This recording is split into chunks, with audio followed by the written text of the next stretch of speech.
Show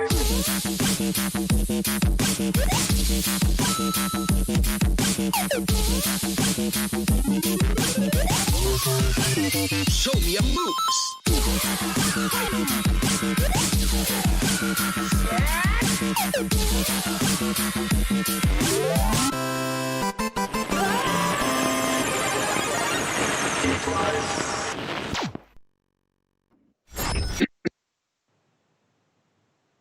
Good evening, Nerd Herd, and welcome to another episode of Geeklife, your source for all the nerdy news you need to know. If you're new to the show here, we're about a 2-hour-ish mashup of all the pop culture news and rumors that you need to know. We talk about video games, movies, TVs, comic books, and other nerdy stuff that you want whispered in your ear this late at night. I'm your host, Jake the Great, aka Gonzo Gone Live here on Twitch, and I'm here for off and on color commentary, whatever that means. Joining me today is the third imposter himself, Kev, a.k.a. Kilvin, which is a new name that I just gave him, a.k.a. Toddly Awesome. How are you doing today, Kev? Super sus. I mean, I'm good, my dude. I'm good. I actually might have to use that as my name next time we get in the lobby, but I'm good. Kilvin. Dude, I'm serving it up. That's straight for you for the next time. I'm serving it up, too. And also joining us is the Galactic Fairy herself, Bronwyn the Warrior Princess, aka Space Nymph. Bron, how's the show's aura feeling tonight? I sense some twists and turns, but overall, positive atmosphere. Namaste. Positive vibes. Namaste. Awesome. Well, Kev, you watching anything these days? I know right before the show we were all talking about Queen's Gambit. That's something that I've been binging personally. But if you guys been on anything else? So I've been watching Money Heist. I had never watched it before, and I just was I just got into it, and it's incredible. Like every scene is intense. Like even just like things that are minuscule, like a guy walking down the hall, it's some random shit. Like every scene is very intense, and you think like. You know how most shows have highs and lows. This shit is one speed all the time. Just all go. Right. And I just got to switch. So I'm a little sleep deprived from last night. Somehow I went from Hyrule to Pokemon Sword to Tecmo Bowl. It was a wild rabbit hole on the Switch. So. Oh, dude, if you'd gotten to the archive, then yeah, you definitely missed some sleep. As soon as I found out that was on Switch, same thing here. Oh, yeah, yeah. Well, what about you, Bron? You been getting into anything lately? Yeah, I've just been watching Queen's Gambit. I'm about 3 episodes in, so I'm not super far, but I'm really enjoying it. And before I started watching the show, like earlier this summer, I was playing a lot of chess. Like it became a regular pastime for me, just something to do with friends. So that's really gotten me hooked into it.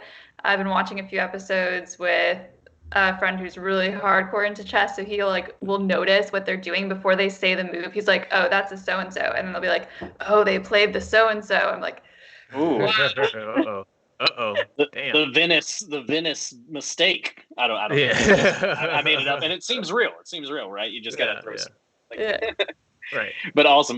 Well, before we get started, a quick reminder to everyone that if you like what you've seen here on the show tonight, you can follow us at Geeklife Live on all of our social medias, or you can follow us on our personal socials as well. Kev, where can they find you at? Toddly Awesome for Twitch and everything else social. Kevin Todd Jr. Awesome. And Bronwyn, where can they find you? You can find me at Space Nymph, both on Twitch and on Instagram. Sweet. That is great to hear. Those are great handles. Everyone go follow them. They're the greatest possibly of all time. And so anyway, that's enough jibber jabber. It's time for the rundown. In a galaxy far, far away, I can hear this week's headlines from the world of TV. Mando, Grogu, Ashoko Tano, which I'm pretty sure I pronounced that wrong. This is the way. Captain Jack is back, and we're not talking about Johnny Depp. And Disney Plus is looking for another bullseye before giving us any vision of Wanda.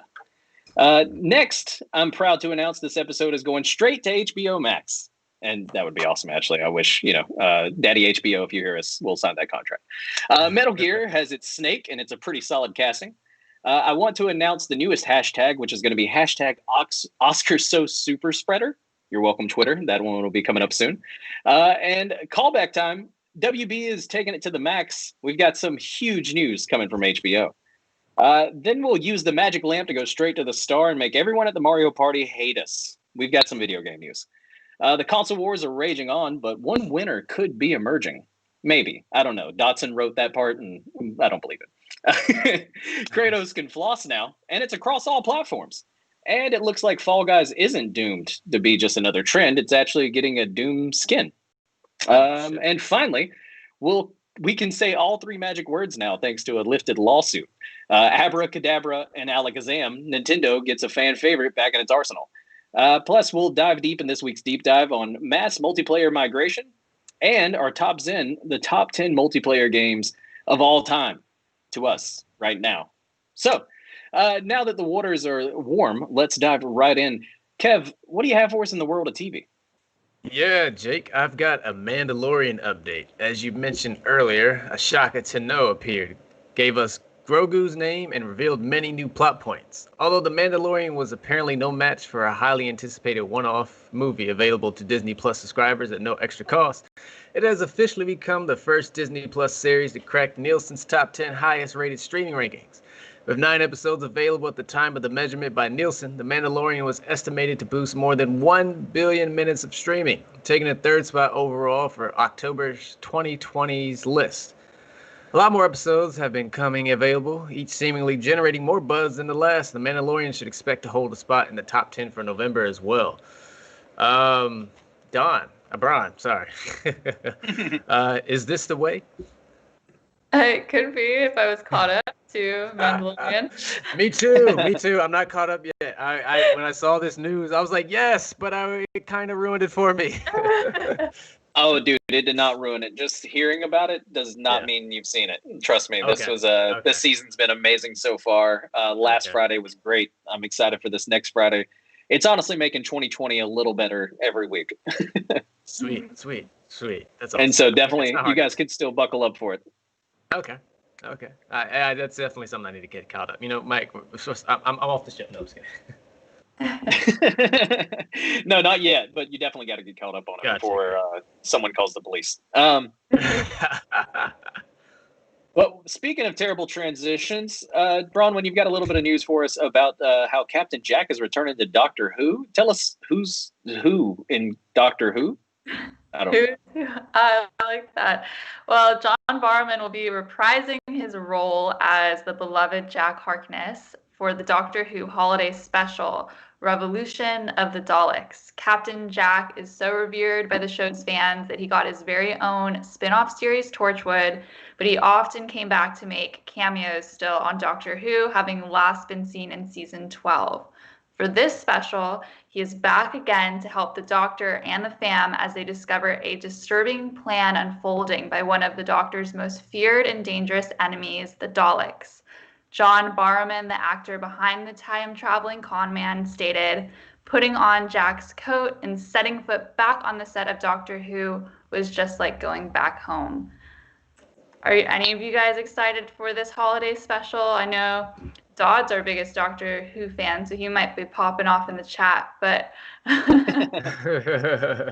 yeah, no, I definitely know Dodd's going to be excited for this. I know a lot of nerds that are going to be very excited for Doctor Who news. No, just kidding. I mean, the show is Geeklife, so it definitely is. Like, I've always wanted to dive deep into Doctor Who. I've definitely know about it from the pop culture references, but it's something that I definitely want to get into.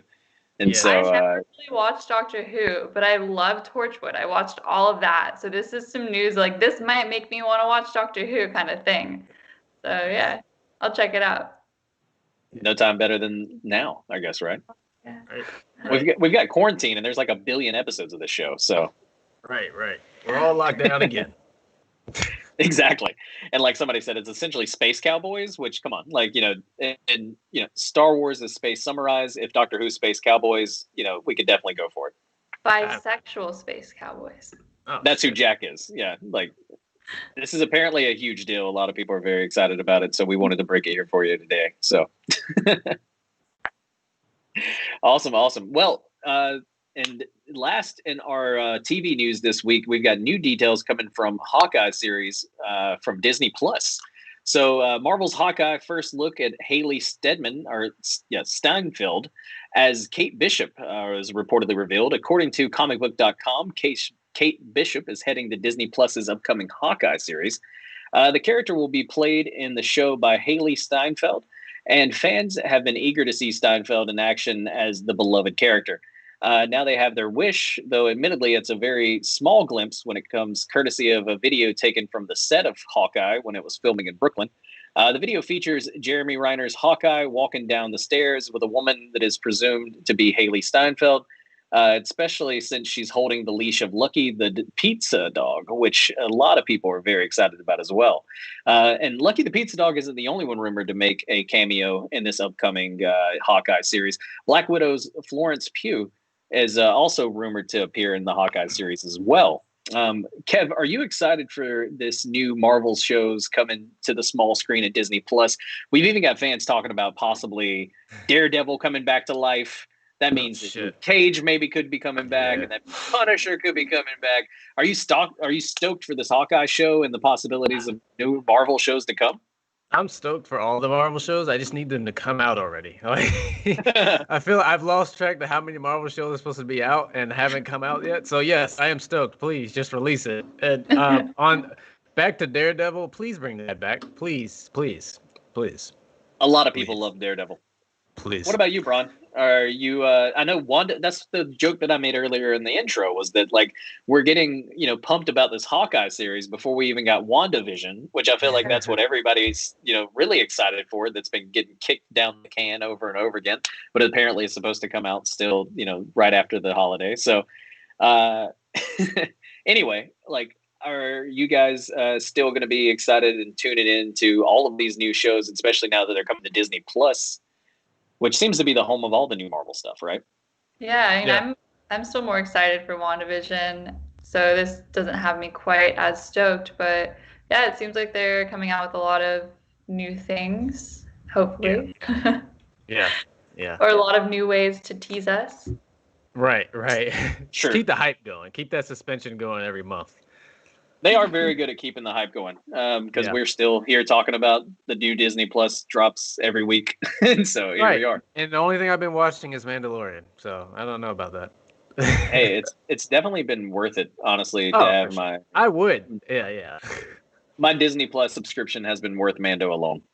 Yeah, absolutely. Yeah. Awesome. Well, that is all we have for our TV news. So we're going to dive right into our movie news to keep the show moving. But Kevin, what is this about Oscar Isaac cast as Solid Snake? This sounds amazing. Is the internet on fire? Yes, basically. Well, he's on fire. The Star Wars actor is attached to play Solid Snake in a Metal Gear Solid movie. Jordan Vogt Roberts, Kong Skull Island, The Kings of Summer, is slated to direct the Sony Pictures film. Derek Connolly, who co-wrote Pokemon Detective Pikachu and Jurassic World, penned the script. There have been various attempts to making a Metal Gear Solid movie stretching back for over a decade. Franchise creator Hideo Kojima said all the way back in 2006 that a film version was in the works. Just like Uncharted movies, it seems like this one might finally be happening. Isaac's plate is quite full at the moment, so it's not clear when production will get underway on Metal Gear Solid. For one thing, he's set to star in the Marvel Disney Plus series Moon Knight. Jake, is Oscar Isaac the hottest thing in Tinleytown right now, and are you buying the hype? Oscar Isaac's so hot right now. I'm buying the hype. He's a great actor. I've been excited to see him and everything. He was awesome as Poe in Star Wars, right? And it was great to see him really stretching out and being in new roles. It makes sense that Disney's trying to keep him in their arsenal, right? And so, but yeah, no, I'm definitely buying into the hype right now for this new Metal Gear movie coming, especially with a solid star like Oscar Isaac on it. Yeah. He makes a good Solid Snake. He's got the jaw. Yeah. You gotta have the jaw. Yeah. That was very important. Right. He's so great too in Ex Machina, and I feel like every role he takes, sometimes I don't even recognize him at first because he just completely encapsulates this new character, and it's really cool to see. So I want to see that happen with Snake. He was even good in X-Men Apocalypse, and that movie was terrible. But he was a shining star in it. Yeah, you're right. He was. Yeah. No, that's this is honestly, it's really good news. I'm excited to see what they do with this movie overall. Metal Gear was one of the first games that I played that really was like, holy shit, this game is Yeah. really hard for just the sake of being hard. But really fun, Yeah. you know, and Yeah. stealth and everything that was involved in it. Like, it's going to be exciting to see what they do with the movie. Yeah. Covering up your tracks and Hiding in boxes. You think that the security would look to think to just not have cardboard boxes anymore, just as a principle. yeah. 86 cardboard boxes, boys. Turns out Solid Snake's hide in them. But speaking of Oscars, and that's honestly a great transition. But one yet. Oscars plan to meet in person for the ceremony this year. According to Variety, a rep for the Academy confirmed the news, noting that the Oscars in-person telecast will happen.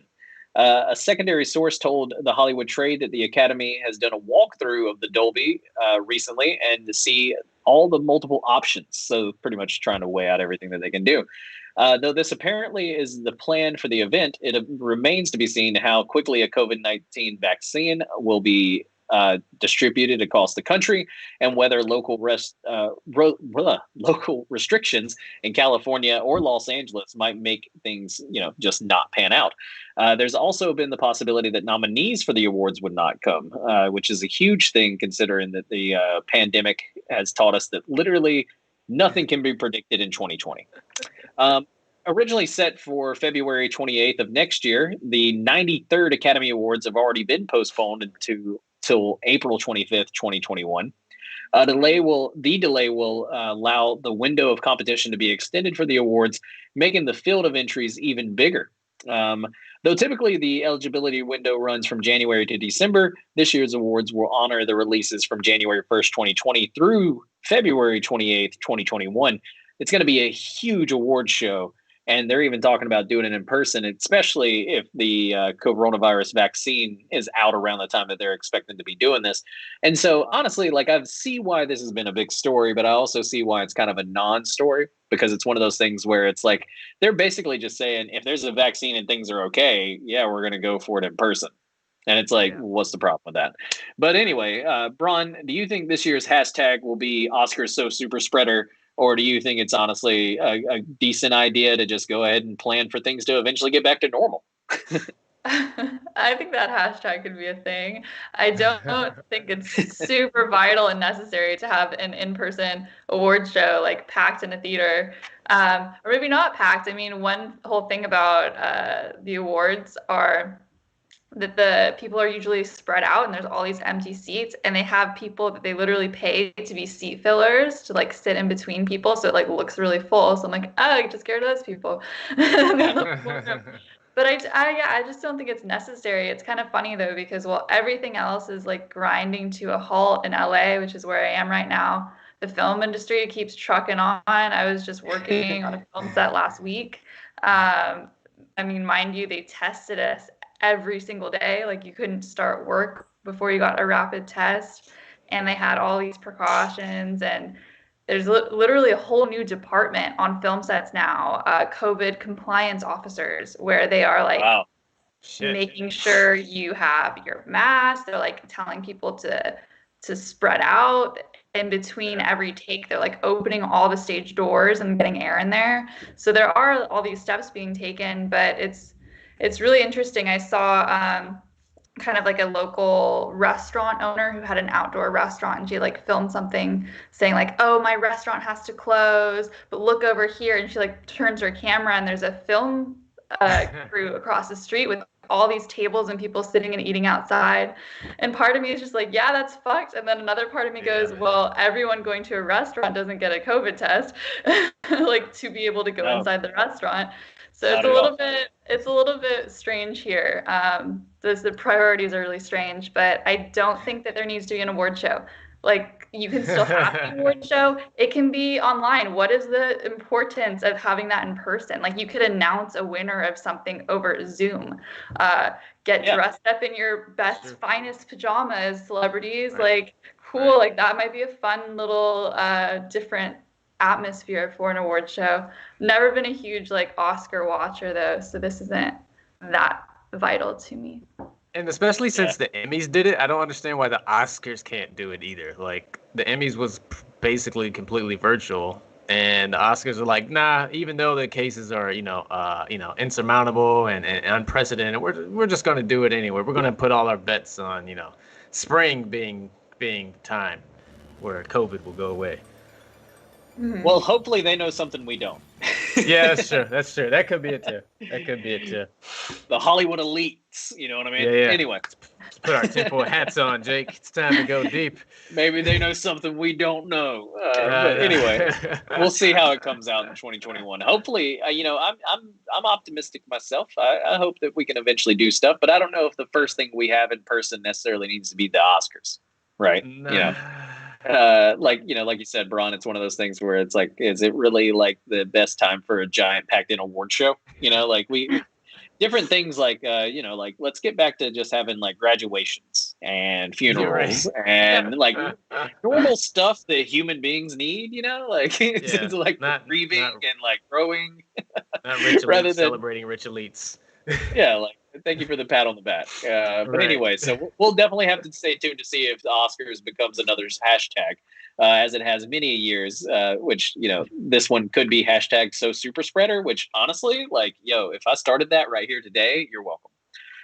But But speaking of huge news coming out of Hollywood, WB announced that its entire 2021 lineup is going to theaters and limited release on HBO Max. What the hell is this about? Is the sky falling, Kev?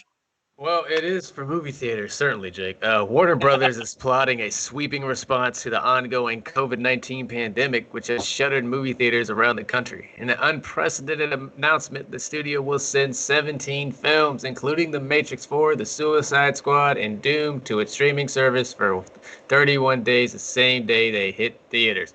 Also rumored for that was Wonder Woman 84. This includes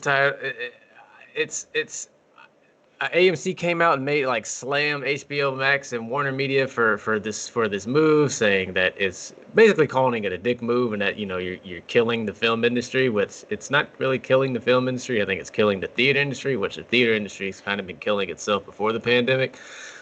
Jake, do you think this is the final nail in the coffin for the movie theater industry? And before I digress, before I let you go, I am for one a fan of movie theater. Like I know I shit on the movie theater industries all the time, like wherever on the show, but I think it's just the bravado and hubris that the theater industry has done that's kind of doomed itself that bothers me. And I say that because I love going to movie theaters. Like I'm very disappointed about this. I felt like they didn't have to raise their ticket prices 25%.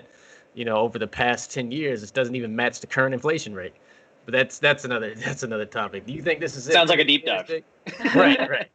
Sounds like we need a deep dive on that one. But I don't know if theaters are completely dead. I think AMC and some of the big dogs may be in for it, right? Like I think your draft houses like Alamo, places like that, like I think they're going to be okay in the long run because they can do even old movies. They're more of an experience, right? Yeah. Whereas AMC, the experience is just watching a movie. And I think people have started to get used to being able to do that at home too. Mm-hmm. And so, HBO pretty much doing this split release it's going to be pretty interesting. And I can see why AMC is very salty about it. But that also doesn't help their public image, being little bitches all the time. Every time I hear about AMC, it's them complaining about something. Yeah. And so it's like, oh no, Hollywood's treating us bad. And it's like, dude, fucking pivot. I don't know what to tell you, bro. Right. You sound like taxis when Uber came out, Right. Yeah, that's true. No, literally, you're right. It's the same scenario. Like, there's so many options. I feel like they could have went in. And again, I'm not a big CEO or like some sort of C-level executive, but I'm just saying like drive-ins, streaming services, something. They didn't do anything. They're just like raise the ticket prices, have reclining seats, booze, and raise the prices of snacks. Like that was. That's what the people want.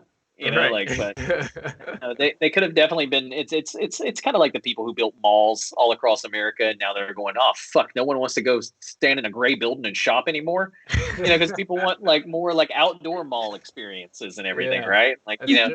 Want things more open. Yeah. And so, but what about you, Braun? Are you excited to see some of these huge titles, especially Wonder Woman coming right there around Christmas? It could be a great one to watch with the fam over the holidays.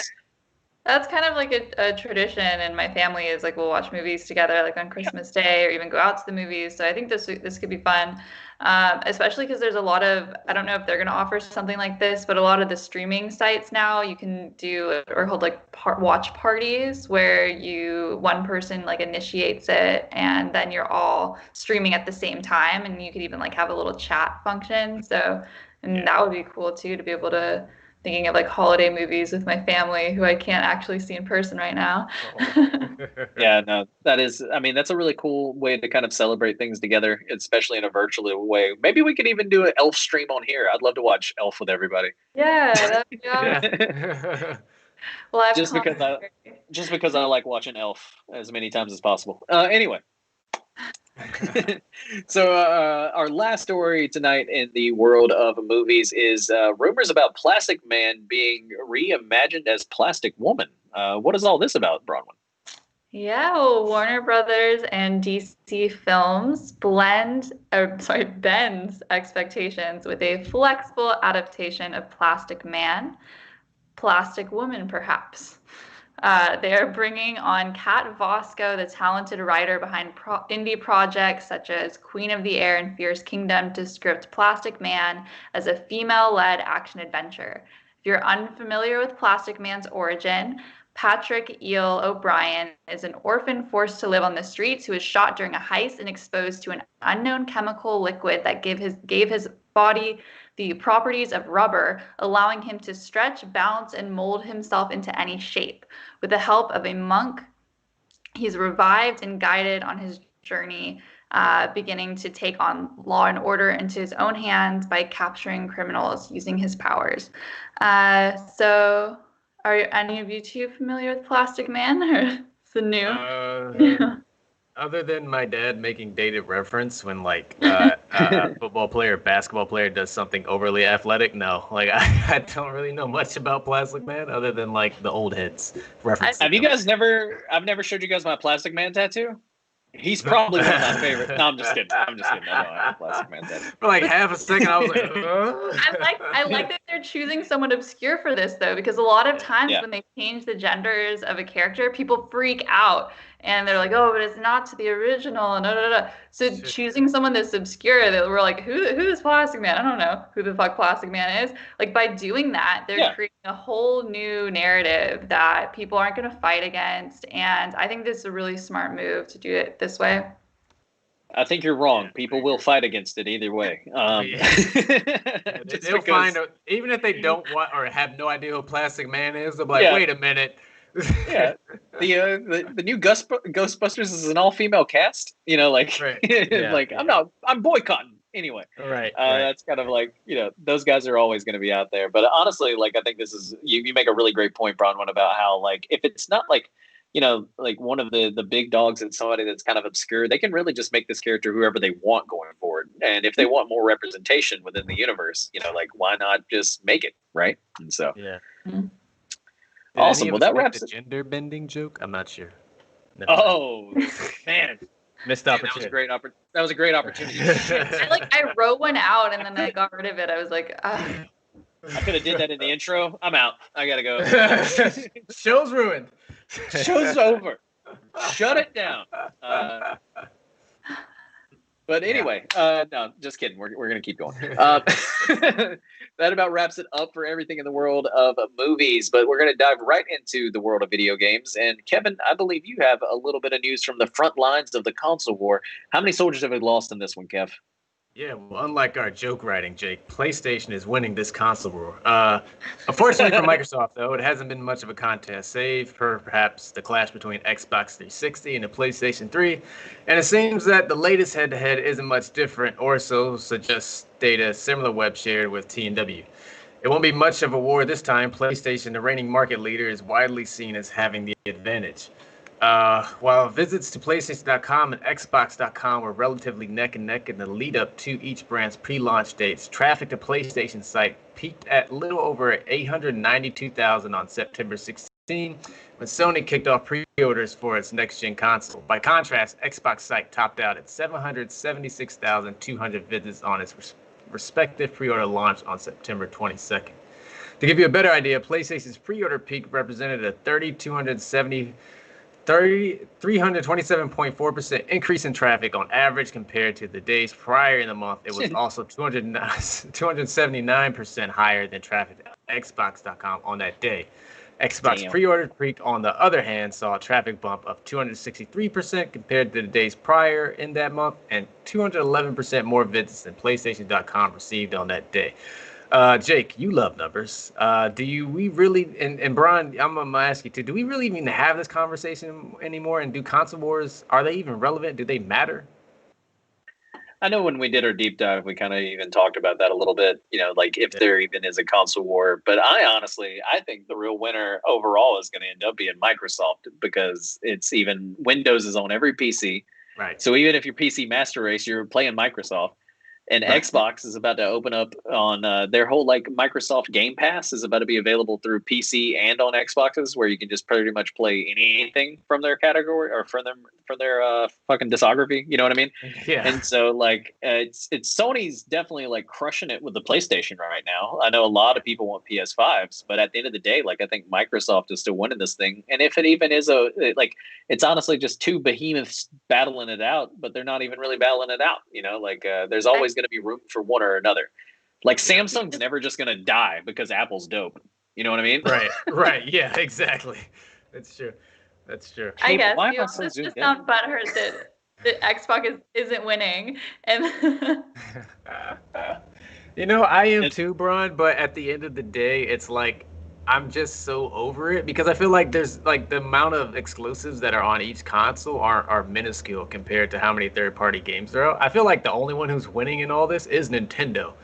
They're just sitting back, go ahead, you guys keep beating the shit out of each other. Our console has not dropped in price at all, neither have our games, and there's a reason for that. Yeah, the true winner, you're right. The true winner will always be Nintendo. Right. And like Jake said, go ahead. Nintendo. No, I was just gonna say I've always considered Nintendo to be one of the winners within the overall console wars, because I feel like people are I have a PC or I have a PlayStation or I have an Xbox, but then all three of them are oh yeah, but I also have a Switch. Yeah, exactly. It's you have your desired console and a Nintendo system. And that's the thing too. If you even broke it down, even not as granular as that, if you're a console gamer or PC gamer, if you're a PC gamer, you still need a Switch, regardless, because you cannot play those games anywhere else. No, exactly. Even if you can't get some of your Microsoft faves on your, PC, at the end of the day, you really could not you can't get without an emulator. I know there's going to be some people that's well, I could play Mario 64 on my PC. Right. But just straight up as far as buying it, you got to get a Switch, man, or you got to buy one of the old school consoles. I have a Switch, I have a GameCube, and I have a 64 here. So, I mean, not to brag, but not to brag. Damn, I have no idea where my old consoles are. I'm pretty sure I left my Wii with an old friend. I have no idea. The Wiis are great though, because you can also play GameCube on it. So I would basically just use it as a GameCube. Oh my God, Jessica has a Wii, so we do have one of those as well. So yeah, that's the classic GameCube games. I need those. They need just like how they have the emulator on the Switch for the NES and SNES. Nintendo, you need one for GameCube. There's some bangers on there. Oh yeah, no, 100%. If anybody from Nintendo's watching, you heard it here. and N64 too. They need one for that too. Get both of them. Oh yeah.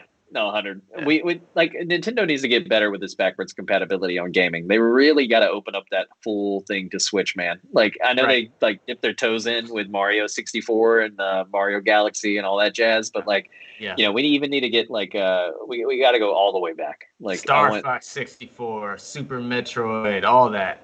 Exactly. Yeah. GoldenEye, shit. Yes. So. Perfect Dark. Anyway, and Perfect Dark. But next up in our world of video game news, Kratos and Mando are now in Fortnite, and the dances are worth the V-Bucks itself, in my opinion. Kratos is officially available in Fortnite Chapter 2 Season 5. With Chapter 2 Season 5, Epic Games released a short trailer showcasing the God of War in the Battle Royale game, and he's available as a skin now in the item shop. The Kratos skin isn't a console exclusive, so anybody playing Fortnite can charge onto the island with the God of War. So luckily, me and Kevin can finally get to play with Kratos. Players can get the Kratos skin on its own or a part of the Kratos bundle, which comes with a full-on Oathbreaker set. This includes the Guardian Shield Glider, Leviathan Axe, and a Memer back bling. So anyway, there's also a custom Kratos emotes that are part of the set as well. And speaking of emotes, seeing Kratos floss is now an image that is burned into my brain, and I think it's going to break the internet. Fortnite players can also immediately unlock the Mandalorian Berserker armor skin by purchasing the Battle Pass for this season. After completing 100 levels, players will be able to unlock a Baby Yoda back bling, which honestly is so fucking adorable. It's just if I was any good at Fortnite, I would definitely be aiming for that level 100. But honestly, I gave up on my Fortnite skills long ago. The kids are way too quick for me. I just turned 30 and my thumbs are slow. Kev, are you excited for these new skins coming to Fortnite though? I am, Jake. Even my slow thumbs are excited. I actually recently bought into the hype, and they got me. I re-downloaded Fortnite again. I'm going to see what it's about. I do this every now and then. I want to ingratiate myself in the experience of the events that are going on, and it was enough to get me back. So who knows? I thought Fortnite was slowing down. I mean, seeing how deep their pockets are to get all these sort of collaborations, I guess they're not going anywhere. Oh yeah, no, they definitely seem like they're still going strong. Braun, have you ever even played Fortnite? You ever got a chance to floss on any haters? No, I've never played it. Oh, you should definitely play a Fortnite. It's a lot of fun. That would be a fun stream, me not knowing anything about it and just jumping right in. You know what's great about it now? They made it kind of user friendly, where they have a skill-based matchmaking system, and they'll even put you in with bots. Like I remember, I don't know if that's how it is now, but I may have to jump back in. Right, last time I played Fortnite, I was like, I got 8 kills so far, and there's like 50 people left. There's something wrong here. Turns out you're like just fucking no-scoping robots. Yes, yeah. Like I suck Which is brilliant, because that was the problem for a lot of people, where a lot of people got turned off. They're like, I have a job. I can't spend 40 hours a week on this game just so I can be functional. Exactly. I was getting thraxed every time I tried to play. Yeah. And it's one of those things where like I'm an old school first person shooter guy and third person too. Like I played Gears of War pretty competitively for a while. Online. Right. And so it was just one of those things where like this game just did not work for me. Same with PUBG though. I suck at both of them. And I suck at the new Call of Duties. I'm terrible at all video games now. But speaking of trendy games, Bronwyn, you've got the last story in this week's video game news, and you've got the trendiest games of 2020 and how they're still remaining relevant. Tell us a little bit more about that. Well, there are a new Among Us map to be shown at the Game Awards. After much teasing, Innersloth is ready to reveal a new map to its players. This new map, along with its unique tasks and deceptions, is set to be revealed on December 10th during the Game Awards. If you caught our show last week, the Geeklife team, as well as some very incredible members of the Nerd Herd, shout out to the Lucifer's Lab. Shout out Nerd Herd. Start out Nerd Herd. Yeah. We got together to stream Among Us last week, and I'm clearly still trying to figure out the current maps. But with the new maps on the horizon, it still has me stoked. Among Us is also nominated for 2 awards: Best Multiplayer Game and Best Mobile Game. Are you ready for a new map, guys? Are we going to be hashing it out on this new Battlefield? Oh yeah, I am. I'm ready to get sussed on the new map and booted out for no reason other than just existing. I think it's something that's needed, right? Like they have, it's just one of these games where it's like they're only going to grow with content, and the maps are something that keep you engaged, especially as a crewmate. Like as an imposter, it's always fun. But as a crewmate, you get kind of routine. You know how to do tasks, and you just start completing them faster and faster and faster. I think adding somewhat of a new challenge to kind of create a challenge for the crewmates or whatever can kind of balance out the meta a little bit. And I think adding new maps to things have always been a way to keep the game fresh, right? Like they've done it since Halo times, whenever they would add a new map for a DLC, like it's just one of those where like the best way to keep especially a great multiplayer game fresh is to add new maps. Once people learn every nook and cranny of a map, it like almost becomes unfun playing with them. Right. Yes. So. Yes. Yeah. That's true. That's true. But what about this Fall Guys news as well? Oh yeah, that's not it. We have more. Oh shit. Fall Guys teases a new Doom costume. So let's not forget about Fall Guys. The game developer Mediatonic teased a new Doom costume via Twitter. Although you don't see much more than a silhouette, you can make out the grenade launcher and Doomblade. The Doom's official Twitter also referenced the crossover, tagging Fall Guys games with the comment, "Been thinking of you." Cute. Yes. Adorable. Like, oh man, I loved Fall Guys for a minute there. I definitely played it a lot on stream. It's one of those that after playing Among Us not too long ago, I was like, shit, I've got to play Fall Guys again. Like, they're just those dumb, fun games that you can pour a couple of hours into just running them if you really want to. And so, but I'm excited to hear about, Fall Guys and Among Us still staying relevant, even after being out all this time. And I think a lot of people thought they were just going to be fad games, but and then even Fortnite making huge partnerships. So it's been really a booming year for video games in a way, right? And I'm looking too right now at the side-by-side image that we have of like the two game characters. And I'm like, wow, they're so similar. Like it's just clicking in my head. Like the design is like something. I guess is that why they're both very popular? Maybe. You gotta remember, one's been out for a few years longer than the other, though. Yeah. So that's what's always interesting too. But I think it's we all love cute little characters. Yeah. I think Fortnite's cartoony look, proved that even adults would fuck with something like that in a video game, and so they're just getting more and more cartoony. The little beans of Fall Guys are so adorable, and so they are. Awesome. Well, that about wraps it up for this week's video game news. We only have one story for you guys in other news, and I'm going to take the lead on that one this week. Uri Geller to allow Nintendo to use Kadabra on Pokemon cards again.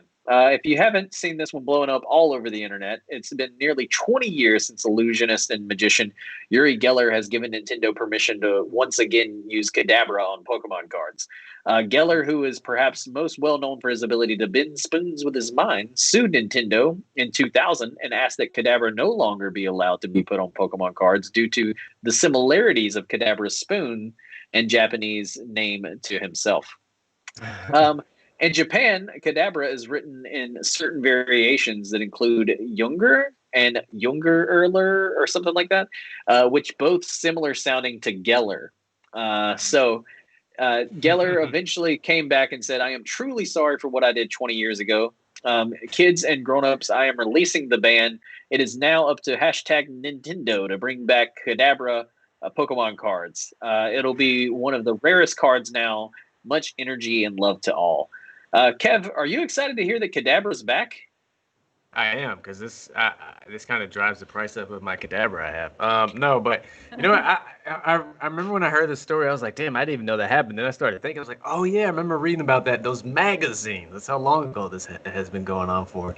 And you know what's funny? I'm like looking at this. I'm looking at the image. I'm wondering why they didn't just like switch the spoon out with a fork. And also, was it just card? Like, how did he not? How did they stop the limit of just the cards being printed instead of like the game? Because that's like Kadabra's thing in the show and everything. It's not just the card.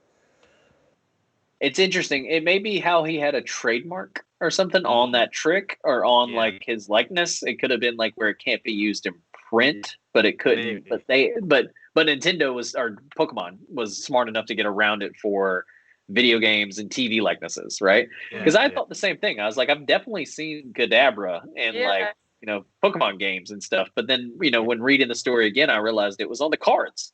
Right. And so it's interesting because I know I definitely had a Kadabra card. But that's what pisses me off about not having any of my Pokemon cards is that like every time I see a like super rare one, I'll be like, dude, I had that card. I know it. Gave them away.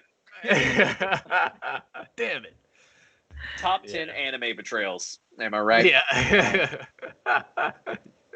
Well, guys, that is it for our news section today. We are going to take about a 10-minute break, but before we do, we wanted to take a moment to look and see what was going on in chat. It has definitely been popping. Thank you, Dodd and Littlest Nelly, for talking and keeping everybody still going. Dodd, while he's not hosting this week, is definitely with us in the chat, so make sure you talk to him at Bruce Bane, which is it's like Bruce Wayne.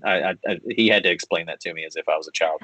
So very dumb when I figured it out. I think I was like in the bathroom. It just came to me. I was like, "Oh, I get it. He switched to B and the W." Okay. When he first said it, I was like, "Oh, clever." So Yeah. Just making us all feel dumb. But thanks everybody else for tuning in. Lucifer or Lucy, we see you. Fattest Sax, I know you've been talking a little bit today. Sag Gaming, I saw you a little bit earlier. I think we also had some bits. What was this? Yeah, we had some Super bits. Pelios 26. Awesome. And it looks like we got a new follower as well with MS Missalot 9. That is very interesting name there. Thank you. We missed you as well, if that name's for us. But anyway, thank you for all the awesome feedback in the chat. We want to remind you guys that if you want to stay up to date with any info or nerdy news that you need to know, be sure to follow us here on Twitch or any of our socials at geeklifelive. And with that, we're going to kick it off to a break, but we'll see you guys in 10.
Welcome back. We hope you like our Oregon Trail content. We've been working really hard on that joke, and we really believe in that meme, and we will ride it into the ground. I actually wrote about 10 of them, and I'm super zoomed in again, Cape. Can we zoom out a little? But anyway, Rangers. If you've made it this far, you are now in the section of this show that we like to call the deep dive. And it is when we dive deep into a nice topic and get off topic and then get back on topic and then eventually wind up at our top zen. So anyway, this week we're talking about the mass multiplayer migration and what that means. This might come as a shock to many of our viewers, but I'm actually old. I've been on this rock for 3 rotations now. And in all my years, one thing has always remained a constant, and that is my love for absolutely wrecking people at video games. I won my first Halo 2 tournament when I was 14 and was sponsored by 15. But that's not when my love for Thraxan folks began. It was much earlier than that. I probably tasted my first victory in Duck Hunt while watching my cousin's grasp as my superior hand-eye coordination was on full display at Thanksgiving dinner. Multiplayer has come a long way. And, a long way from having a dog laugh at you as you miss 8-bit ducks in a room surrounded by people who have no idea what absolute legend they are bearing witness to being born in front of them. Tonight, we're going to be talking about the evolution of multiplayer and what that means to us. And so, as you know, I'm a pretty competitive guy. And so this is a topic dear to my heart, and I've always loved multiplayer games. And so, Kev, when you hear the word multiplayer, what is the first thing that comes to mind for you? Well, it's probably a game that I'm going to buy, but it's 2 things actually. It's GoldenEye and screen cheating. But seriously, and more recently, screen cheating, dude. Oh my God. I know, God, man, those days, fuck. Anyways, I used that a lot. It was me. I was a screen cheater. I digress. But seriously, more recently, it's more of a competitive outlet for myself, as well as a sense of community. There's this sense that games are antisocial, or gamers are antisocial or awkward, and we are. But nowadays, gamers are actually actively making and looking for connections via the games they love to play. For example, Xbox has clubs or official games for players to link up in. yeah. Have you guys ever used any of these? Have you guys checked out Xbox Clubs or Reddit or anything like that to sort of team up with people that you want to play a game with? Well, as a Sony user, I'm not on the Xbox Club, unfortunately. Oh, sorry. Touchy subjects. No, yeah, I see that. I see that the social aspects, definitely like the Reddit communities and part of that atmosphere. What about you, Jake? Yeah, no, I've definitely, especially whenever I was playing Destiny, more multiplayer, like, or more online or whatever, I would definitely use different websites, Reddit groups, anything that I could find. Same with Grand Theft Auto Online, right? Like, one of the easiest ways, or that's one of the best things about how online play has kind of evolved with the internet is, Right. now, even though they're kind of like forcing us to play more online, we kind of live more online, so we can Yeah. talk to people more online. We already have friends who are online, and there's great things like Discord, Twitch here, all those things that can kind of keep us connected to one another, especially whenever you're looking for somebody that thrax in a new video game, right? Right. Well, shit, dude. Like, we'll be like, even if we're not playing the same game, we'll just jump on an Xlife party chat, and there could be like 5 people playing 3 different games or 2 different games. Like it's just that sort of, even if you're playing a single player game, shit. Even I remember like like a game like Mass Effect or some sort of like long, arduous single player campaign. We would just jump in a party and kind of live the experience together as we're playing the game. Yeah, no, that's a no, that definitely that's a pretty cool way. Oh, sorry, what are you saying, Bronwyn? I would say I want to party with you guys on Xbox. That sounds like fun. I'm sorry. You can't party on Sony. Can you? I'm asking. I don't know. No, I don't know. I believe so, but I do know exactly, like, Xbox definitely had, like, they kind of like etched out and said, hey, like, you can use this party chat. Like, you can even join it through the mobile app if you want to, and just jump into a chat and talk with your friends while they're playing a video game, right? And so it's pretty awesome how, like, we would do it a lot whenever, like, I would be playing Madden, but then my boy would be playing like Fortnite or something, and I really wouldn't want to jump in there, Yeah. No, and that's the thing too. I think that's one thing that's kind of gravitated me towards Xbox every time there's a console release is that sense of community. Oh yeah, no, 100%. And speaking of a sense of community, I mean, the best kind of community is the one that's literally right on the couch next to you. Ron, when folks believe we've seen the death of couch co-op, but it's something that we all remember pretty dearly. Do you believe the couch co-op is dead? I think that people will go back to it for nostalgia's sake, but I think currently there's definitely way more of that online community and aspect of not so much playing a game next to somebody, but playing a game with somebody in that online space, that platform there. I don't know, Kev, what do you think? Think the couch co-op is dead? Yeah, I think it is in a way, just because I think people like having, their space and a bigger screen. Yeah. I will always treasure it, like you said, for nostalgia purposes. But it's just not practical anymore. And, games like Cuphead, and there was another one that came out. It's like these 2 brothers, I think they were in prison, and they were like, that was exclusively couch co-op. Those are kind of in that right direction, but I believe the days of staying up to 3 a.m. going through an entire Halo 3 campaign on Legendary are pretty much gone. And I think what shows that it's dead, too, are the games that used to be couch co-op that now are online, like things like Smash Bros. Or like Mario Party or stuff like that. Like those are now available as online play and like way more being used that way. Like maybe you're pulling out the like 2 little remotes on the Switch so you can like play like on the same console with somebody, but for the most part you're like using those the resources of like Nintendo's online community and things like that. And on that subject, like me and my friends were actually we were discussing this earlier today. Like we would play, we played the old WWE games, and we would like make various characters and have storylines and shit.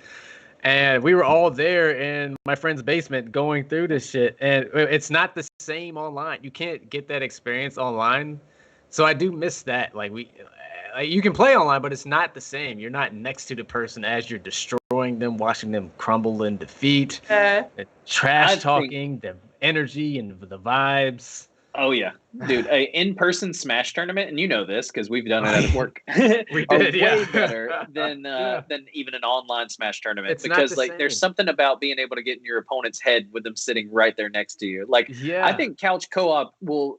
I think couch. You got. I look at it a different way, right? And I Yeah. don't mean to be the SNL character of I see things a little differently, but like it's just one of those where I don't think couch co-op's dead. I just think it's definitely like it's evolved into something different, which is that it's essentially just for nostalgia and it serves a specific purpose, which is like gaming with the homies on the fly. Like I had a few friends in for Friendsgiving and we played a Mario Party game on the GameCube. Nice.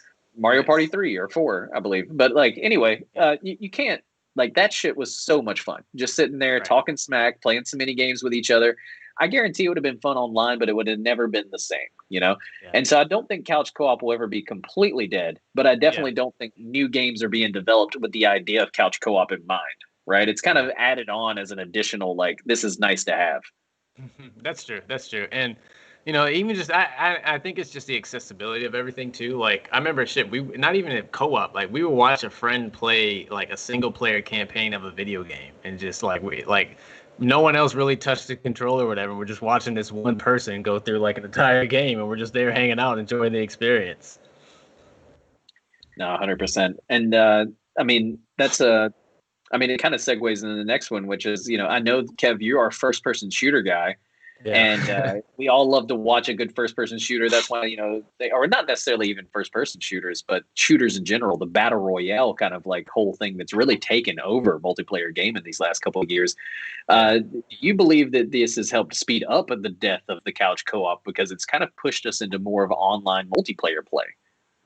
Yeah, well, I think just the rise in online play in general kind of killed couch co-op and multiplayer, but I do believe that FPS and Battle Royale diminished co-op games a little bit.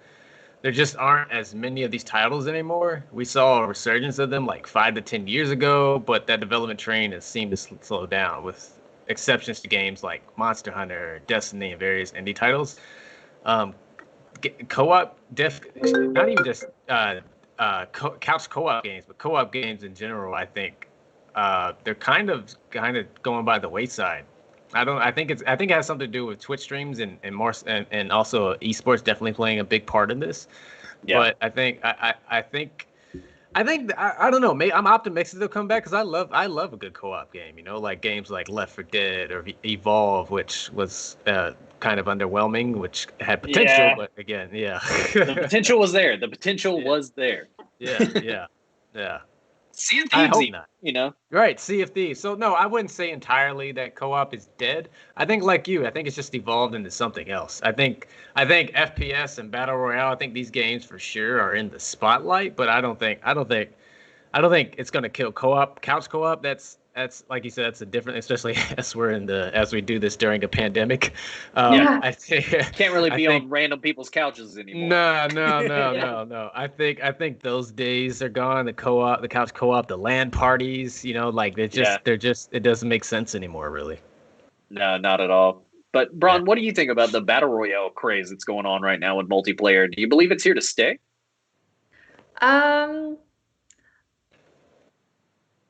I don't know. It's hard to tell. It could I think it could just be a fad. I think that maybe something new will take its place later. I mean, if you thought about couch co-ops back in the day, and you were thinking about it in that moment, you would say, "Oh yeah, these aren't going anywhere." I don't think that you can really foresee too much what's going to happen next. But I don't know. I don't think it's going to be the end all be all thing. There's also the virtual reality. I feel like that's a whole new atmosphere too. I mean, I was playing a online VR game the other day. I forget the name of the game. It was this zero gravity frisbee golf competitive tournament that you're playing, and you're talking to people in the headsets. And before you even start to go into the arena, you're hanging out in this cool little bar looking zone, a spaceship, and people are just coming up and talking to you, and you see their whole you can look down and see your body as this avatar, so that that can be the new thing, that could be the thing that's happening next, and it's gonna spin this on its head. I don't know.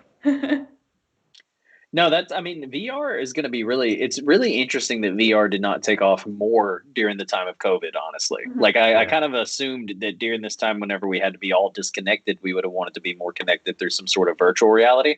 But it's been interesting that more people have actually just gravitated towards things like Among Us or just like other games, in a way that I think were just more accessible. It shows just, I guess, really how unaccessible VR gaming is still to the mass public, even in 2020, right? Which is kind of crazy to think that we've had it around for this long. But I think it'll be definitely something huge for the future of us staying connected, because VR makes you feel like you're in person, right? Yeah, I think headset. It's just, it feels clunky. It's still like they still haven't perfected it. Like, I could only play for maybe 20 minutes, which could maybe that's a good thing. But I like after 20 minutes, I'm like, okay, there's this thing on my head. There's like a little. You start getting like a headache too. Like, you get a gap on the nose where like I can see light from the real reality. So I'm literally like taping my headset. So I'm like that space so I don't see it.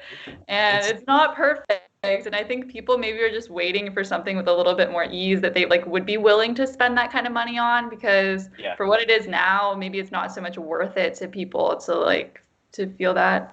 But I don't know, it's still fun, it's still cool. I wish there were more multiplayer options on the VR, because I like a lot of the dancing games, sort of like Dance Dance Revolution, and I feel like that would be really fun, and like a multiplayer kind of competitive atmosphere where you're like dance offing people. Like, let's get that. Like, I'm down for that. Yeah, no, I think it's weird, right? Because we're talking about like VR and then the whole motion sensor stuff. I think what happened is that stuff's not really practical in the space of just gaming. Like, when I play games, I play to relax and decompress. I don't want to like go from a stressful situation at work and then put myself in another stressful situation with like, like a video game where I'm like actually seeing and looking around and the endorphins are going. I'm like, I think that's the problem with it, because I remember I own an Oculus, but it's just collecting dust now, and mostly because like one, I do get motion sickness, and two, it's like it's not as easy as me just turning on my television and playing a game or even just like TV. Like, what is cool? So for instance, I thought they were going to do this, and maybe they did. You can use your VR headset to like watch live sports games. So they have like cameras set up designated to broadcast to VR headsets. So you'll be there, and then you'll look and you'll see other people with like avatars who are also watching the game. I'm surprised they haven't done more of that, but I just think it's not accessible enough, and they still haven't worked out the kinks where it feels smooth and organic enough either. Mm-hmm. Yeah, it's really been interesting to see Oculus just really not like dominate this year, given everything, considering. But back to our earlier Battle Royale thing. What do you think, Kev? Do you think we're going to still be playing Fortnite for fortnights to come? So I'm torn on this. Had you asked me 2 weeks ago, I would have said no. But now with the launch of the new season and various synergetic cameo appearance contents, i.e. Kratos, Marvel, Mando, and more, I didn't even think Joker was in there. I don't know. They have everybody. I'm pretty sure. They had Batman, Joker. Yeah. I don't think it's going anywhere anytime soon, but nothing lasts forever. But more broadly, if you ask me if the Battle Royale genre is going anywhere, I'd confidently say no. It's a new game genre, like the dawn of FPSs back in the 2000s. We may see more oversaturation with the game, as is typical with any game, as is typical with the game industry, but the household names will hang around, like Fortnite and Apex and Warzone. But I think, so to answer your question, yes, I think Fortnite we'll still be playing Fortnite and every other Battle Royale, some iteration of a Battle Royale for many Fortnites to come. Oh, yeah. And there's even been rumors of the newest Halo having a Battle Royale, kind of version in it. And so, I don't think Battle Royales are going to be going anywhere anytime soon, No. It's a fun game mode. It's a fun genre. It works. Yeah, no, it does. Yeah. It's essentially the evolution of Big Team Battle. Shout out Halo, which we'll get into later. Right, yeah. But we had a good debate this morning on the different genres of multiplayer. Kevin, do you believe that there's a difference between what some would call a party game and what some would call a multiplayer game? Yeah, so I'm going to keep this very succinct and short. Yes and no. Every party game is a multiplayer game, but not every multiplayer game is a party game. It's just another type of multiplayer, like co-op or competitive. Interesting. So that's your definition. Bronwyn, what do you think about it? Oh, sorry. I got distracted by chat for a second. It's getting really funny in there, guys. Yeah, it's I know. I'm like, man. What was the question again? What do you think is the difference between a multiplayer game and a party game? It's kind of like the conversation we had whenever we were building out the tops in for later this evening. And so it's kind of the hot topic for the evening is like, is there a difference between a multiplayer game and a party game?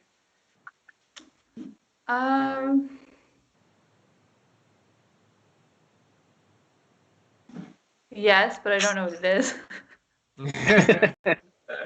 You have to see it. What is that thing? Like, you'll know it when you see it. That's Hugo Black's judgment on pornography, I believe is what it was. It was like the conservative, Supreme Court judge. He was like, I don't know what it is, but I'll know it when I see it. And so like, but yeah, no, I think the big thing that we had is like the back and forth, especially, and Kev, I kind of like agree with you, is that, every party game is a multiplayer game because for it to be a party, it has to have multiple players. Yes. And so, but not every multiplayer game is a party game, obviously, because it's a subgenre of the genre. Exactly. Yeah. And so like, that's one of the things that we'll definitely get into in a deeper dive one day eventually though. Right. And so the deepest dives. A deeper dives. Yes. Oh, a dive so deep you need to grab your friends and venture it together. There you go. Now it sounds sexual. Anyway, one thing is for certain, gaming is great together. Whether it's online or side by side, beating our friends and family in video games has become one of the world's favorite pastimes. And what better way to end an episode about the power of friendship than with our top 10 favorite multiplayer games of all time? Kev, can you kick us off with number 10? What do we have on the top 10 for this week? Sports. Well, Madden, 2K, FIFA, and any sports game. Sports, am I right? There's nothing like shitting on your friends in the original competitive play, sports games. Even myself, as a former collegiate athlete, find myself getting frustrated when I get my ass busted in 2K, but I keep coming back because I love the game, Jake. I love the game. If your team sucks, it is in the game. If your team sucks, so you're not athletically adept, or if you are, sports games are your phantasm. Whether you're catching these hands or giving someone buckets, this genre is not going anywhere anytime soon, as multiplayer is the wheelhouse in which the sport game thrives. Because competition. Jake, you are a Madden god, I've heard. Are you surprised that this is on the list, or is this just a no-brainer? Oh, I think it's kind of a no-brainer. I mean, sports I think sports brings everybody together in some sort of way, and right. it really just depends on what you consider a sport. I think I've started to lean into esports are real sports. I get kind of like pissy whenever boomers try to get mad on ESPN post about but Fortnite they watch golf. Anything, and then they'll watch fucking golf. And I mean, this is gonna maybe ruffle some feathers. Fucking tennis or any of the sports that are like in the Winter Olympics. Like, come on, those are sports. But like, Fortnite can't be one. Come on, like curling can be a sport. Yes, but we can't make. It's perfect. That's a perfect example. But we can't make a dope ass first person shooter like Apex into like an official like esport in a way, or can't cover them in the same manner. Like, it's kind of ridiculous. But as far as sports games in general, Madden, your FIFAs, your 2Ks, like honestly, I believe that they're always going to be a huge part of multiplayer. Just the multiplayer lifestyle, especially if you have a group of friends that are into those type of games. And growing up in a small town in Alabama, everybody loved NCAA. It didn't matter if you played video games or not. You played NCAA. That's and true. So because you had to get Bama or you had to get Auburn, Yeah. And if you're watching this on stream instead of listening to it on the podcast, I don't know why my camera's moving. Cave doesn't know why my camera's moving. So just buckle up and enjoy the ride. Because it's going to just keep going crazy. But anyway, thanks, Kev, for bringing us in at number 10 on our countdown, which is essentially sports games in general. But Bronwyn, you have a oldie but a goodie here at number 9. What is number 9 on our top countdown of our top multiplayer games of all time? Number 9 is Gauntlet Legends, one of my nostalgic loves, game of all time.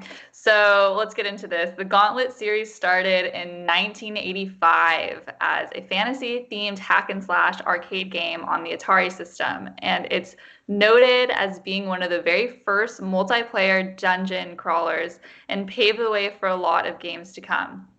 Fast forward over a decade to the release of Gauntlet Legends, which vastly transformed the gameplay and experience by bringing this world to you with the evolution of console gaming.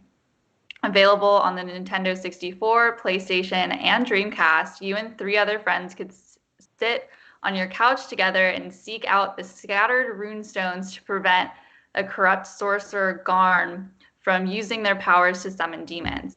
What sets this game apart to me is the cooperative nature of it.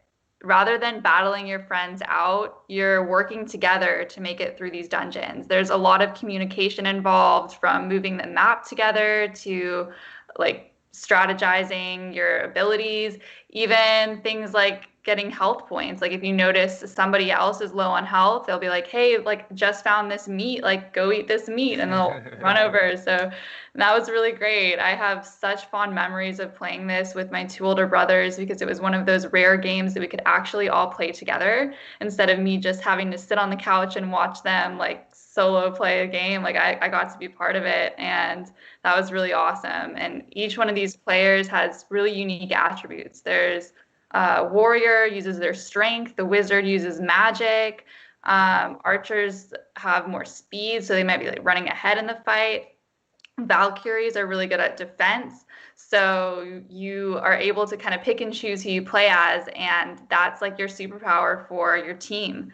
In 2000, the game was later remastered and brought onto the GameCube as Gauntlet Dark Legacy, adding and building to the world with new character options, levels, even music. So this game is really fun to me. I know, Jake, you were saying you weren't too familiar with it, but I see Kevin's reaction. It looks like you've played back in the day. Yeah, for sure. You know, when we were going through this and you mentioned, I was like, Gauntlet Legends, what the? And then it's in there because like this is not only is like a classic arcade title, but this is like multiplayer. This is kind of, in my opinion, what sort of set the groundwork for games like for any sort of MOBA game, which I don't want to spoil the list, but we'll get to it later.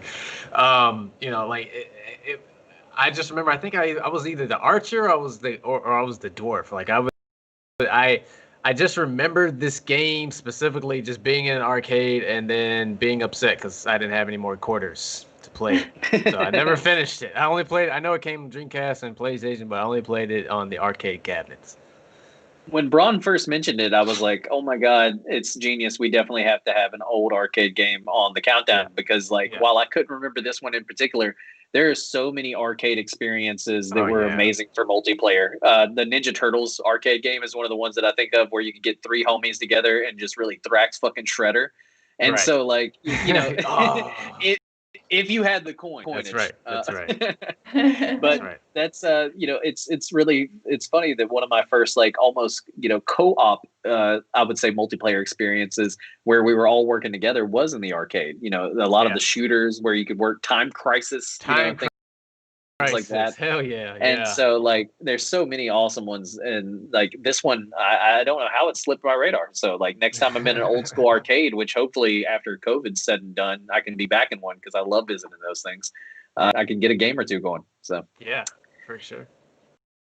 Awesome. Well, that takes us to number 8 on our countdown, which is Overcooked.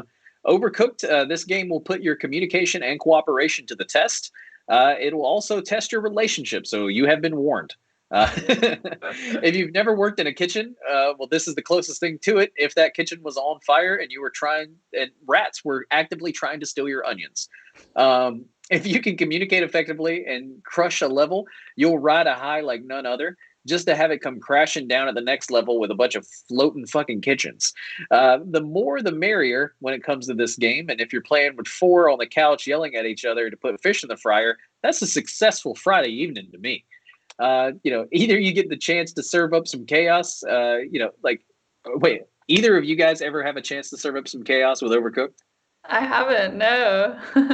I haven't either, but I keep hearing about this, and I need to play it. Like my friends keep talking about. But every time I talk to somebody about Overcooked or when they're playing it, they're always frustrated. So that's what kind Yeah. of scares me. But it also entices me too. I'm like, what's so frustrating about this fucking game? It looks cute and adorable. It is the Dark Souls of co-op cooking games. Really? That's the only way I can describe it. Real life like stresses me out already.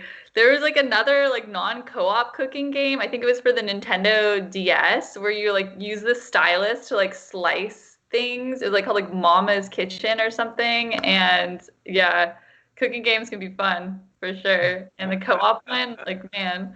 Yeah. Dude, this one it'll put your communication skills to the test. Like if you've ever worked in a kitchen, you know that you have to communicate. You have to tell people like, dropping fries, dropping chicken, dropping this, like cutting that, doing that. Like you have to let people know hot pan behind you, like you gotta like you have to communicate at all times or either you're gonna completely fuck up, right?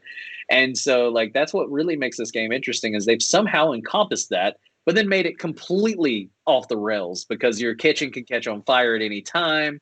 Like I said earlier, there's little rats that'll come and try to take your stuff every now and then. You'll be on floating rafts where you'll fall and you'll drop the food and then you can't serve anything. And so like it is actually pretty stressful game, no lie. But like I said, if you can get a level down with a homie, like you feel unstoppable and you feel like you literally just like crushed it with communication wise. I definitely think there should be studies done on this video game one day in the future, especially within communication classrooms. Yeah. And so, but that brings us to number 7 on our countdown. Kev, what do you have for us at number 7? Yeah, speaking of games that someone could use as a study, we have Among Us. I have a suspicion that this game isn't going anywhere anytime soon either. And being that it's been out for 2 years but has only existed since the last 2 months, it's obvious why this game made the top 10. From betrayal, lying, backstabbing, scheming, and the ruining of friendships and relationships, Among Us has eerily long downloaded and uploaded its way into our hearts. While it's left to be seen whether or not this game can sustain its current level of popularity and hype, the impact that this game has had on our society and our pop culture cannot be left unsaid and will be remembered, i.e. AOC stream. Even if this game isn't one of the top streamed games on Twitch in years to come, I will still see it as a viable option to be in the rotation for a house party game like Uno or Monopoly. Ooh, guys, do you think it's too soon to add Among Us to our list, or is this pretty apropos? I think that it has a place among the rest. Oh. Same. I think it has a place among us. As well. Better.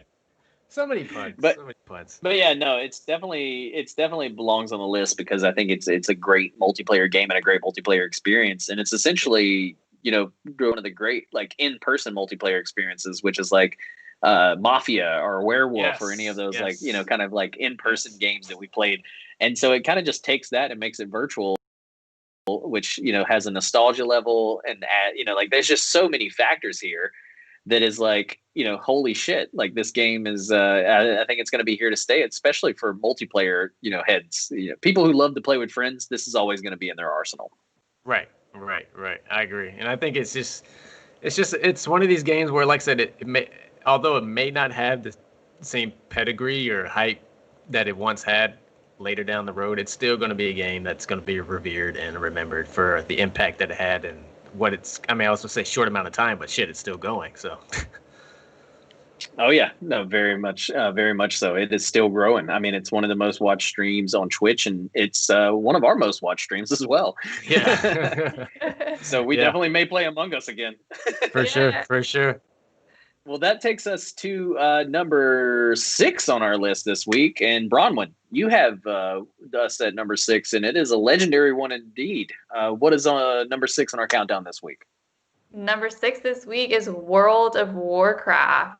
World of Warcraft, also known as WoW, is a massive multiplayer online role-playing game that came out in 2004. This is one of the highest grossing video games of over 100 million accounts registered as of 2014. The world in which this game encompasses is boundless, full of intricate lore, history, politics, and magic. As vast as the game itself are the options for the game experience. You build your character from the ground up, from race to skill set. You decide what journey you want. You can even restart the game with a brand new character and have a totally different experience playing. One of the unique attributes of this game is the social aspect. You're dropped into an online world with real players you can interact with in so many different ways. You can form raid groups with up to 30 people. And what's so neat about that is that everyone on the group has their own, or in this team has their own specific role. So they really need to work together in order to succeed. It's a good way to stay connected. My roommate, actually, his girlfriend lives in Amsterdam. So the way that they hang out the most is in WoW. They get on WoW dates and they like play games together. It's super cute. So it's a way to like stay connected with people. A lot of people even meet and form friendships in this universe. So yeah, I mean, I've had multiple different characters and explored different aspects of the world. It's really fun. Have you ever wowed or been in the world of Warcraft? Leroy Jenkins. No, I haven't, but that's automatically what I think of when I think of a World of Warcraft, and that moment is why I regret never getting into it. But no, I think I never got into it because I think I was scared of what might happen to me. I get pretty obsessive, especially with games like this. So I'm pretty sure this was just would have consumed me. Oh yeah, I'm glad I never got into WoW. I'm glad I never had a computer that allowed me to play it in a way, because I think like I was always a console guy up until the last like pretty much year or so. Whenever I first built a PC, and so like. It's one of those where like I've always been a console guy, so I never had a computer that would really allow me to play WoW. But I know that if I did, I would have spent hours into it. But I did dive into WoW Classic last year, Blizzard released it, and so I dove in, trickled my toes in a little bit. But it was a fun game. I mean, I could definitely see the hype essentially, and so like that's why I immediately was like, thank God I did not play this, because I would have never had a life as a kid. Yeah, I didn't. But I would have less of it. So you would have negative life. Negative life. Yeah. I would still be on WoW right now. I would be the guy from South Park that's like that would be me, literally in real life, like sitting on my couch. Like that's how it would have played out. And I'm a realist, so I know that's true. Know yourself. But that's WoW is an awesome number 6. I mean, wow. So let's go let's go right to number 5 on our list, which falls on to me, and it's the Halo series. As I might have alluded to earlier, I like Halo a lot, a good bit even, more than your average bear. Rather you had an 8v8 in big team battle or a classic 4v4 Slayer, Halo is etched in our memories when it comes to multiplayer games. Even as the series progressed and moved online, it's always had this co-op ready campaign for you and your friends to just dive into. And if you've never played the final levels of Halo 3 on Legendary, as Kevin alluded to earlier, you have not lived, my friend. And so Halo was one of the early LAN party goats. And if you're too young to remember what a LAN party is, you're just going to have to give that one a Google and try to make sense of the photos that you see. I could do an entire deep dive into the importance of Halo to me and to the video game and multiplayer, just in general. But we'll save that for whenever Halo Infinite comes out, because Halo never dies, baby. Kevin, do you remember your first big team battle, and what did you think of it? First things first, rest in peace, Sergeant Johnson. Yes, of course I do. Like so many memories from Halo 1 all the way to 3. I remember Halo, like they were the first one to really establish matchmaking. Halo 2, and then the co-op, their campaigns. The fact that they had an amazing campaign, they told a story, they implemented co-op, and then they had multiplayer. Like this game just literally checked every single box as to why you needed to have it. And it was constantly taking wins. Yes, no, it was never losing, even up to like Halo Reach. Like this game was always getting W's. It was so amazing. It's one of the I think staples just in gaming lore and history in general. Like you can't talk about games or do a game montage without having a few clips of Master Chief in there. No, exactly. Yeah, and then the impact it had on multiplayer, like I said, it basically created matchmaking. No, it did. Halo 2, it basically like for what matchmaking should be in an online setting, especially. I don't think a lot of people realize that, especially when it came to shooters, there really wasn't a lot of online multiplayer kind of going on before Halo came along and really pushed that envelope. And it was because of the LAN parties before it. Sony, or not Sony, but Microsoft saw what we were doing together, like hooking up, like with internet cables and trying to play each other in Halo Combat Evolved. And so when they rolled out Halo 2 and they had, the ability to go online, they really pushed the envelope. And when you think about it, it's known as, when I was doing a little research into this top 10, there's even this thing out there called the Halo effect, which basically meant that when Halo first came out, every game studio was trying to come out with its Halo killer. Yeah, that's true. So like they were constantly trying to come out with like what's going to kill Halo. And it's funny that we're still talking about the newest Halo that's going to be coming out early next year, because it's obvious that nothing really did it. Master Chief's still alive today. And so, and it's, have you played Halo? Nothing kills Master Chief. Exactly. Bron, I know you're a Sony head. Did you ever get a chance to play any big matches of Halo? I actually did. Not so much like the online matches, but the like couch campaign sort of style games. I don't know what it is, but because a lot of friends would have the system, we'd be like hanging out at a party or something and be like, oh, like let's play some Halo. Like, that's it's definitely experiences playing. Well, it's just one of those that is, like I said, it's always going to be ingrained in the culture of multiplayer gaming. So that's why it definitely makes number 5 here, middle of the way on our list. But there are a few that stand above it. And one of those is number 4, because that's how numbers work. And Kev, you have number 4 on the list for us. What is popping up at number 4 on our list this week? Yes, League of Legends, Jake. When you say MOBA, the first thing that comes to mind has to be League of Legends. League of Legends is often cited as the world's largest esport with an international competitive scene. The 2019 League of Legends World Championship had over 100 million unique viewers, peaking at concurrent viewership of 44 million with a minimum prize pool of $2.5 million US. The game has a large following on streaming platforms such as YouTube and Twitch, and its popularity has led to merchandise and tie-ins such as spin-off games and music videos, comic books, short stories, collectible figurines, and an upcoming animated series. Promotional material for in-game cosmetics have attracted mainstream attention such as KDA, a virtual K-pop girl group composed of 4 leagues champions. Bron, what's your role in this MOBA party? Do you get on League of Legends? Yeah.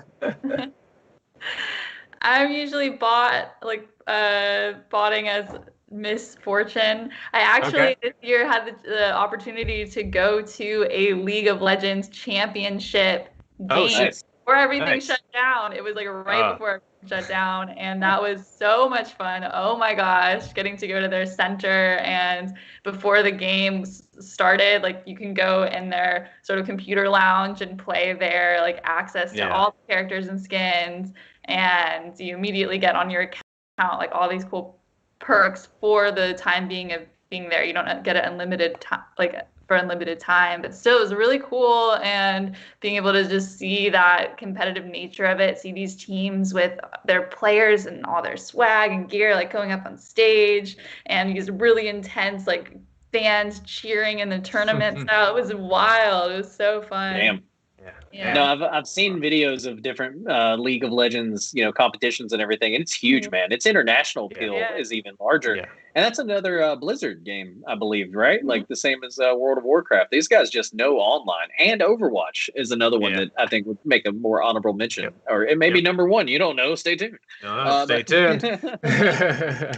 But no, League is one that I know tons of people who play it. I know tons of people who pour hours into it, and it's one that I never really got into myself. But it's still etched in like massive online multiplayer kind of like history, right? Yeah. You couldn't have a list like this without it. No, it has to be here. It has to be here. And speaking of games that necessarily have to be on multiplayer top list of all time, Bron, what do you have for us at number 3 this week? Number 3, I have a 2-part number 3 with Mario. A twofer? A twofer, yeah. I have a Mario Party and a Mario Kart. Brought to you by Nintendo, Mario Party lets you and your friends play as your favorite Mario characters in a board game style video game full of mini games and challenges. So much fun. Jake, you were just saying you had a Mario Party. How was that? Oh yeah, dude. We literally, I've played it both on the Switch version, but then my favorite is to go back to the GameCube. Mario Party 3 is like the GOAT Mario Party game in my opinion. And it's only on GameCube. And it has some of the best mini games. Everything's kind of just set up my favorite. So we always bust out the GameCube controllers, hand them out around, and try their best to start up a Mario Party anytime we have a chance. It's one of the few couch co-ops games you can still play, you know? Yeah, right? That's true. And now that Kev has a Switch, we can all maybe stream a Mario Party. That would be fun. Yeah. Dodd has a Switch too, so... That's gotta happen. Like I think the last time I played Mario Party was in the office with you, Jake, and it's like years ago. But yeah. Mario Parties. I mean, it's fantastic. It's a board game and a competitive video game. Like it's everything you need. It's yeah. Well, Chef's kiss.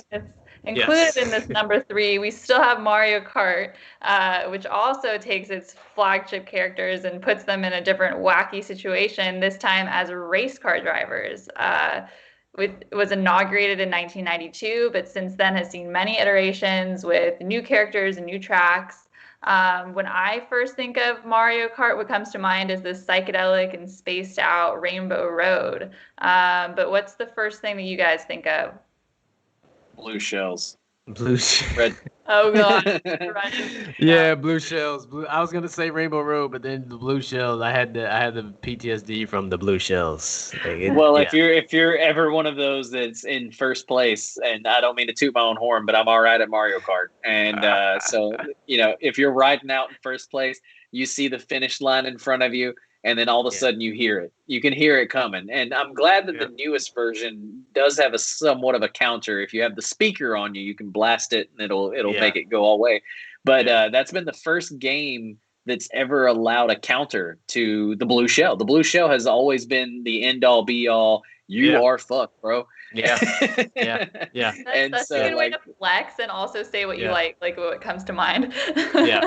Yeah, that's true. Oh my god.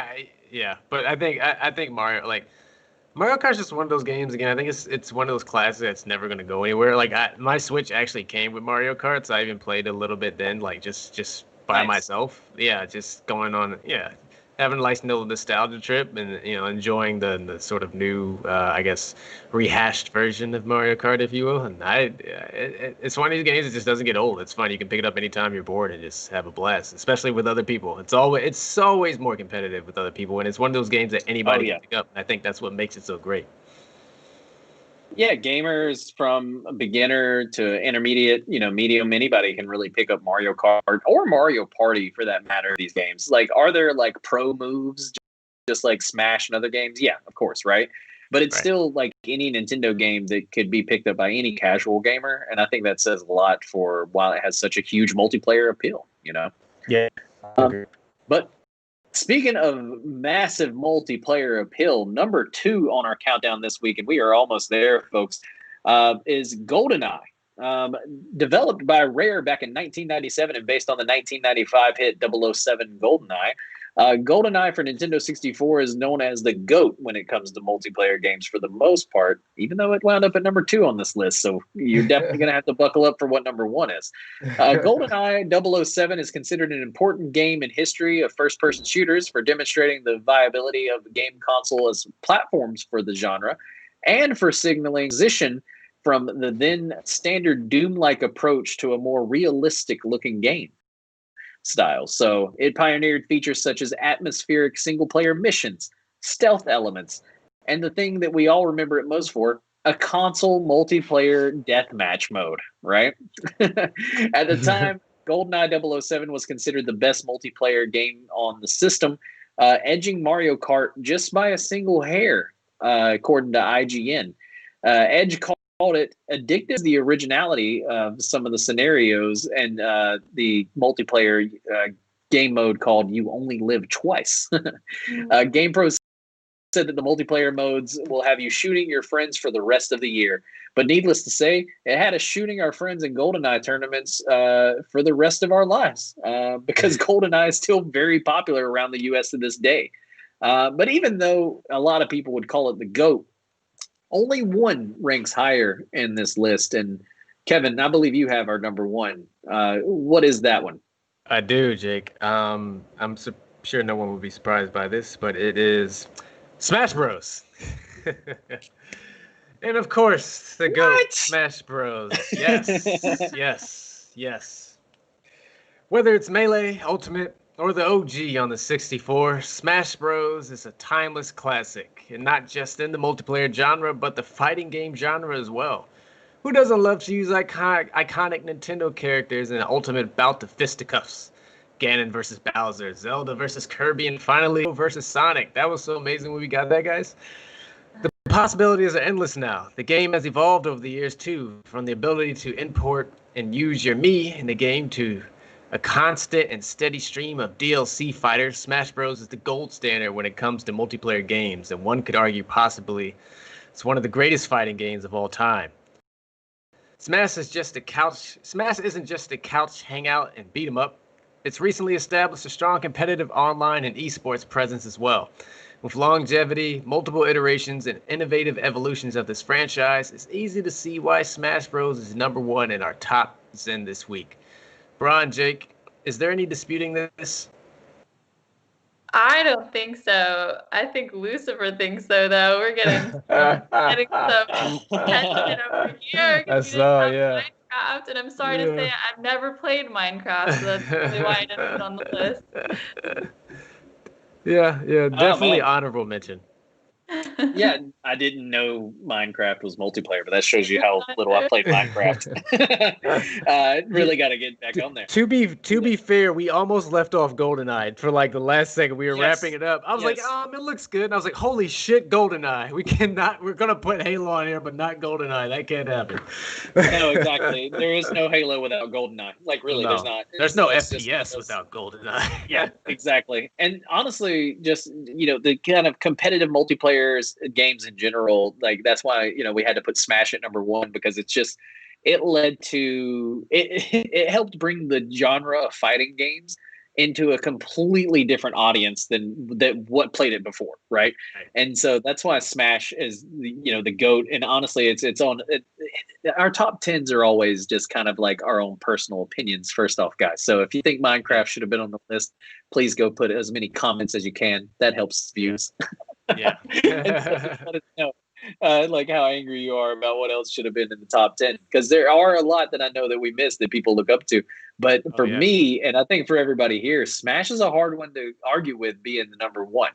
Like it's definitely like, you may be able to argue 2 through 10, but at the end of the day, Smash is one of the GOATest. It's the GOAT of all GOATs when it comes to multiplayer games, in my opinion. Right. I agree. It's again, all the boxes we were debating earlier in the deep dive, whether or not a party game is a multiplayer game. Well, Smash is both of those things. It is a couch game. It is a party game. It is an online game. It's esports. It checks every multiplayer box, and it's probably some would say, again, one of the greatest fighting games of all time. So you put all that together, it has to make number one.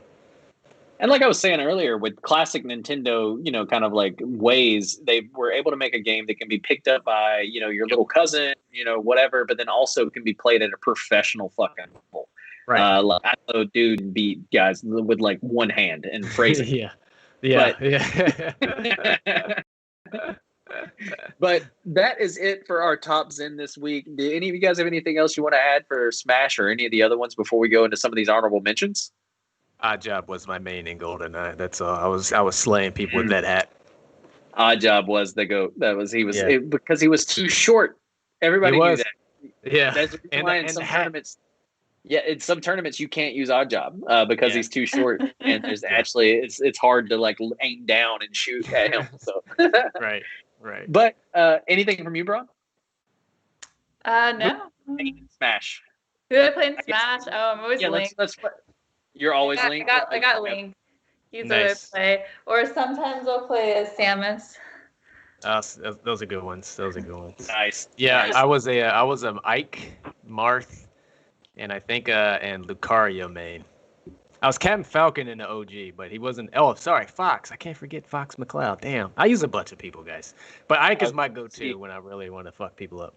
I'm a heavy. I like DK. I like Bowser, but I've always I always get shit on because my favorite character of all time is Kirby. I know I get beat, Dude. but Yeah. I love rocking people with Kirby, man. It's one of my favorites. Yeah. Well, that wraps up our top Zen for this week. A few of our honorable mentions. Cape really wanted us to put in Dead by Daylight. I know, dude, Cape loves that game, and I've heard a lot of great things about it. I definitely got to jump into it as well. Guitar Hero and Rock Band, which, you know, like I know Oh yeah. Rock Band, Guitar Hero, those were always my huge for God. multiplayer.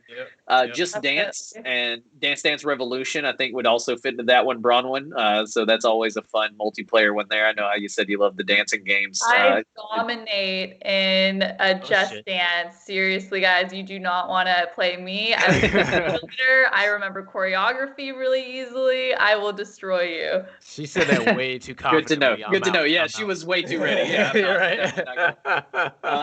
Splatoon, which is a huge multiplayer game that I know a lot of people love, and there's obviously Splatoon was even, you know, made it into the recent Smash.